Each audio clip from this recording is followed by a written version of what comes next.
Welcome today to this Grattan Institute speed briefing. I'm Jordana Hunter, Director of Grattan's Education Program. I'm one of the authors of the new Grattan report we're discussing today, Tackling Underachievement, Why We Should Embed High Quality Small Group Tuition in Schools. I'm joined by my co-author on screen, Julie Sonnemann, who will also share some highlights from the report with you in a moment. We come to you today from Wurundjeri and Bunurong lands. We acknowledge and celebrate the First Nations people on whose traditional lands we all meet and work, and whose cultures are amongst the oldest in human history. Thanks, Julie. We might move to the next slide. So Grattan Institute, as many of you I'm sure are aware, is an independent, not-for-profit think tank. We're not politically aligned in any way. We make recommendations to governments and sometimes schools that are evidence-based and strive always to be rigorous in our analysis.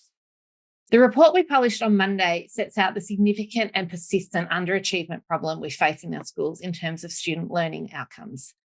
It calls on governments and schools to embed small group tutoring to support underachievers, as this intervention is one of the most well-proven evidence-based and practical strategies we have available to target this pressing problem.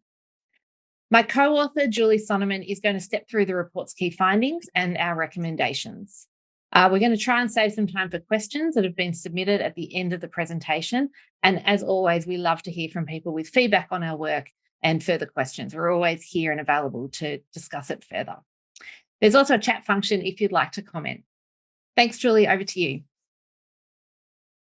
Thanks, Jordana. And look, we'll run through a few quick slides now, and then we'll have some questions and discussion at the end.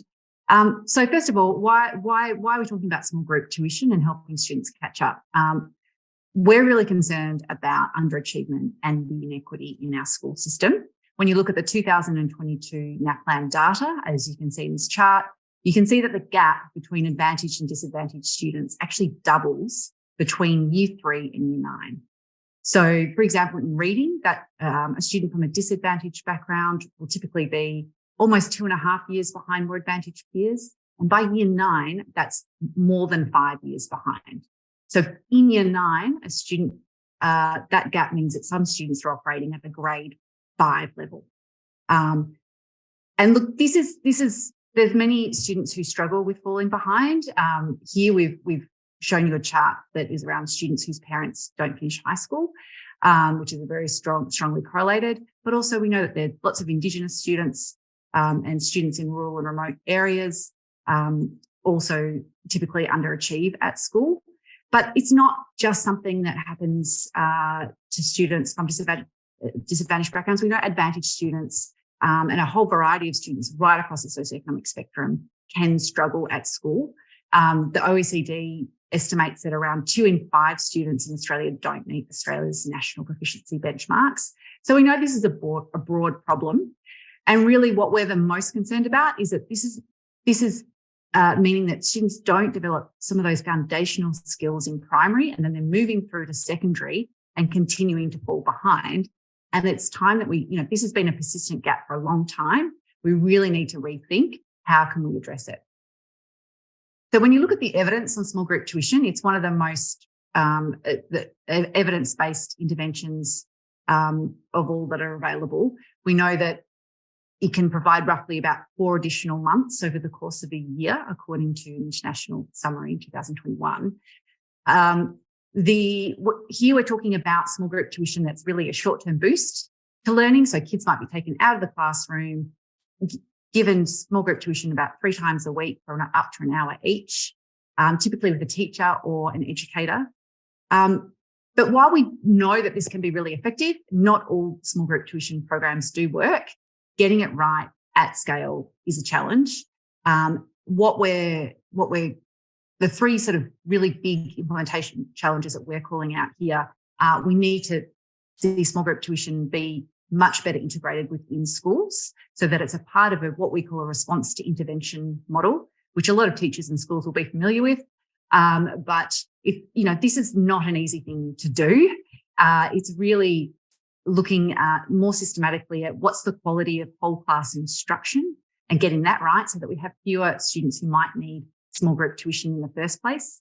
and making sure that the quality of literacy and numeracy instruction in the small group tuition is really high, and similarly also in the whole class instruction as well.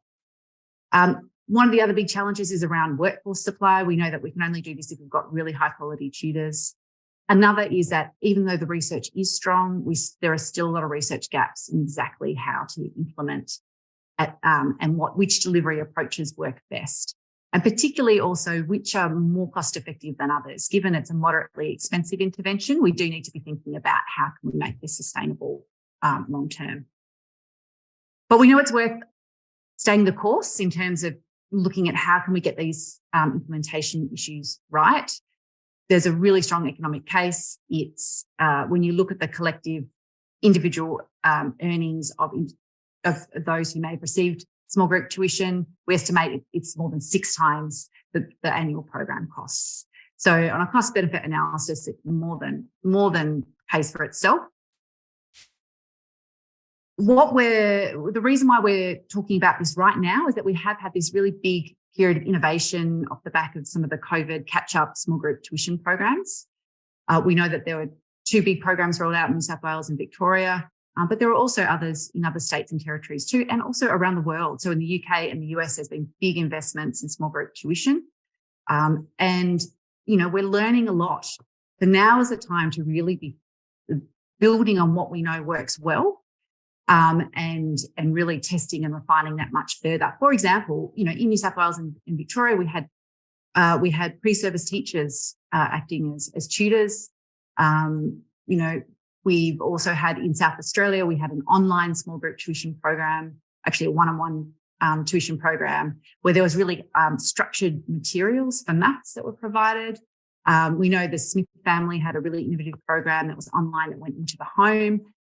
So there's all of these interesting innovations that we need to be really building on and testing further. What we can say, though, is that unfortunately some of the program evaluations, even though they have achieved their purpose for some of the big programs during COVID, they aren't giving us that kind of really granular information that we need to know whether some of these innovations are actually working well or not. And that's why we're really calling now for a much sort of longer term approach to test and refine these models so we can get them right in schools. So in terms of what we're recommending to governments to do next, we're recommending a 5-year commitment from governments and non-government sector leaders around the country. We think that gives us, it's a sensible timeframe to really look at this issue seriously and get it right. We've got four key steps. The first is around improving guidelines to schools. So this is translating the evidence on what works best so that it's really clear for schools how to do small group tuition well. And for example, one of the big areas around the response to intervention model and making sure that it's integrated well into schools, that's a clear example where there could be much better guidance. The second is around doing a review. So really, government's really tackling, and getting a good handle on exactly what schools and teachers struggle with in this area. It sounds really easy to do small group tuition. It's actually really hard in practice. So really understanding what are the challenges on the ground. For example, we know even just basic, understanding which are the best assessment tools to use to diagnose where students are at and monitor them. That can be basic things like that can still be a challenge. This is looking at maybe 25 to 50 schools in every state and territory, and then using that information to then make sure that schools actually are well supported and teachers are well supported too. And off the back of that review, we're calling for an investment in more research and trials. So here we're talking about really high standard evaluations that actually might have a control group or a comparison group, so you can actually really understand which methods work better than others. Particularly around that cost effectiveness question that we called out before. 10 million might sound like a lot. It's not in the scheme of things. That's less than 0.01% of what a program might cost. This is a way that we can't emphasize enough how much that small investment could make a massive difference to schools and also avoid some really expensive policy failures too. And lastly, we're calling for a commitment in the National Schools Reform Agreement. So that's an agreement between the Commonwealth and state and territory governments around the country. It's due to be agreed in December 2024. It's a really good opportunity to actually get equity on the agenda and some really specific initiatives to tackle it. So, and we'd like to see small group tuition be one of those. There's obviously a lot of politics that can happen, but in any kind of federal state relations. But I think there is a real benefit in working together, particularly on that research component where we are testing and refining different models and learning at the same time can actually get us to where we want to go a lot faster. And lastly, for schools, even though there is obviously a lot that still needs to be done at a government level, there is a lot that schools can do now. We do, even though the research evidence base is still evolving, there is a lot that we can say. So we've got a quick shout out to our guide. It's less than 10 pages, quick to read. It just gives a snapshot of the evidence, some of the common questions, some of those cost effectiveness considerations, and also links to some of the other useful guides that are available as well. So that's a bit of a snapshot of our key report findings. We might now shift to some of the questions that were pre-submitted for this webinar. So one of the questions was, what is the best way to address poor decoders and poor comprehenders in Year 7? So Jordana, I'll throw to you for that one. Thanks so much, Julie, and thank you for that very speed briefing. I think hopefully everyone's got a sense of the headline messages from the report, from that overview. This question about poor decoders and poor comprehenders in Year 7, it actually was a question that was asked by a number of attendees today, and it's something that came up a lot as we were thinking about small group tutoring and the role that it can play in secondary schools, as well as in some of Grattan's previous work in the curriculum space and some of the work we're doing at the moment, thinking about improving reading outcomes in schools. And I think the reason it comes up a lot is that it's an incredibly pressing issue for so many teachers, particularly all those Year 7 and 8 English teachers in high school that obviously are wanting to move into more complex text analysis. And if you've got students that are still struggling with those foundational issues in literacy, that's a real challenge. So I think, in answering that question, I think firstly, it's important to acknowledge that small group tutoring works best as part of a strong response to intervention model.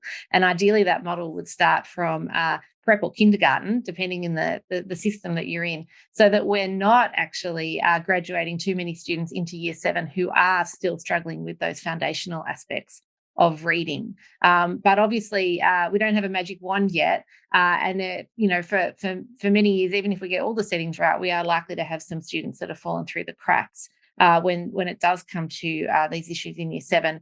And I think absolutely small group tutoring is something that can work really effectively with those early years high school students who just need that opportunity to really benefit from high quality evidence-based interventions to get them up to speed, particularly on the decoding. I'd suggest that if there are teachers on the call that are focusing on this issue with us today, that they look for some of those evidence-based short-term intervention programs. We know that Multilit, for example, has got some programs for older students that are struggling with reading that can be delivered effectively as a short-term intervention. Comprehension is a little bit more challenging. It does require strong background knowledge and vocabulary for students to be effective comprehenders, but that's certainly something that can be focused on in small group tutoring.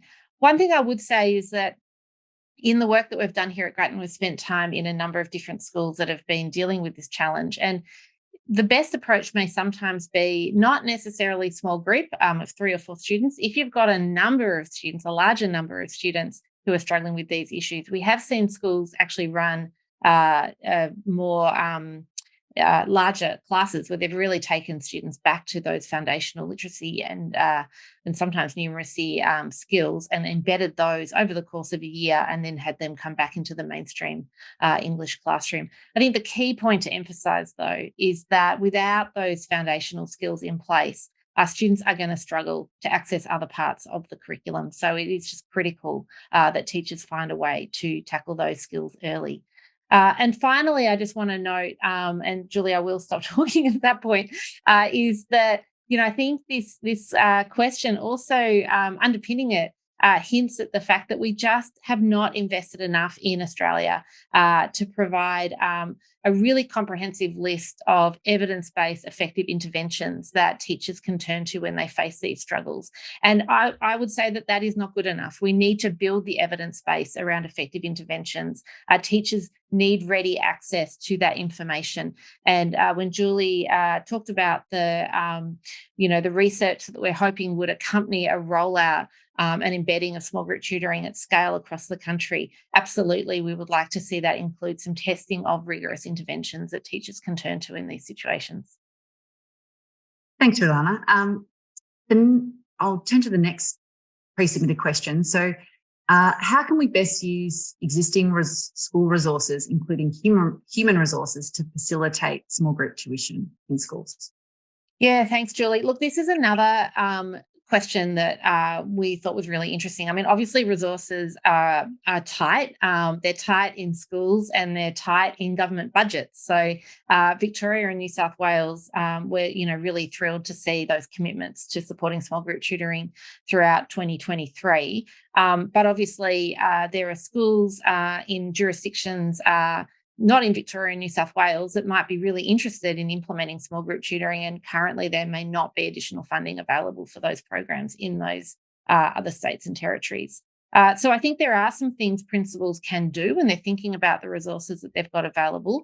And we know that some schools have managed to find a way to invest in small group tutoring within their existing budgets. Obviously, at the end of the day, it comes down to prioritisation, really rigorous prioritisation, focusing on literacy and numeracy, and also looking at what your teaching staff and your teaching assistant staff are doing across the spectrum. So where we've seen schools being able to embed small group tutoring before additional funding was available, what we saw was that they had a very clear focus on applying teaching and non-teaching staff well-trained to a strong response to intervention model. And sometimes that might involve using well-trained teaching assistants who are already on staff delivering small group tutoring in a well-structured environment with support from the classroom teacher. So that's one concrete option.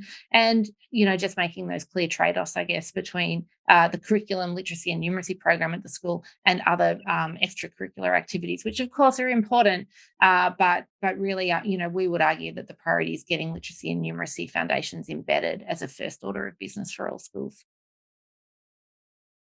Thanks, Julie. Yeah, thanks, Julie. I'm gonna ask you some questions now, Julie. I think one of the other questions that we get a lot is, where will all these tutors come from? Obviously, there is a lot of pressure on the teaching workforce around the country, and this will involve some additional boots on the ground. So, what are your thoughts about that? So we know that we can look to a wide pool of people who might be interested to become tutors. It's not necessarily sometimes this might be quite a separate pipeline to those who are interested in teaching. So we can look to retired teachers, for example, or it might be teachers working part-time who would like to take on a few extra hours.